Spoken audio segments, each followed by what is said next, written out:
Want to get into some of the hacks at all, like some of the things we do to kind of increase exercise performance? Because I've got several ideas at the top of Sure. my tongue here. Yeah, sure. I did a video on this last week where I talked about some of the ideas in regards to movement stuff, like exercise stuff. So I think the easiest first thing for is really good lowering or good eccentric movements. I think are a great way to burn a whole bunch of muscle and allow you to use more weight and not get hurt. Because I mentioned earlier, it's the lowering phase, the eccentric phase, where people get hurt. And when you do a nice low, slow movement on the eccentric, you're less likely to get hurt. And number two, you're going to create more burning of that muscle, more depletion of that muscle. And as long as you don't overdo it, it's a good first step.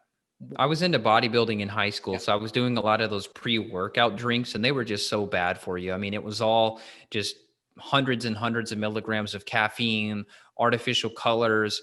I'm sure there was sucralose and aspartame and potentially other garbage in there, and it just wasn't good. I tried to pick clean choices, but at the time there weren't that many good clean products on the market. So now there are some professional companies that you and I use that have some pre-trained type nutrients, things that have some creatine, some tyrosine, some acetyl L-carnitine can be very helpful. A little bit of like green coffee bean extract for caffeine can be good. There's Yep. actually a nutrient called Peak ATP. It's a company, and it's almost like a literally just straight ATP, and you can actually take it in powder form. So that for me really, really helps. And then I like all the nitric oxide stuff. So I'll do like a teaspoon of beet powder. I'll do it before the sauna, but I'll also do it before exercise. The beet powder is awesome.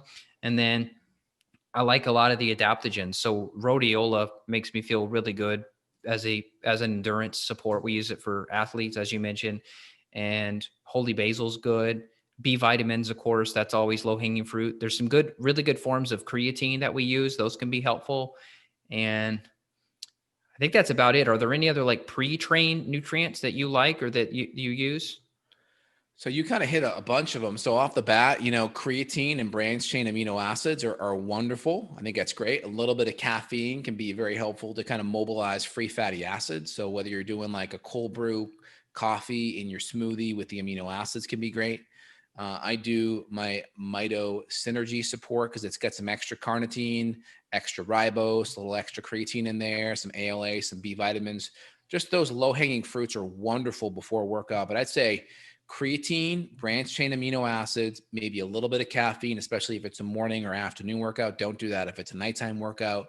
That's a good first step, I think, to really hit it out of the park.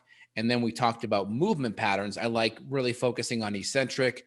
I also like focusing on circuit. So doing 2 to 3 movements back to back to back can be very helpful because you can get a lot of volume done, meaning a lot of reps and sets in a smaller amount of time. And so that's great because you can have a 15 to 20-minute workout that may have taken you 30 or 45 minutes if you did it one exercise at a time. So it gives you the ability to make it more practical, which is great.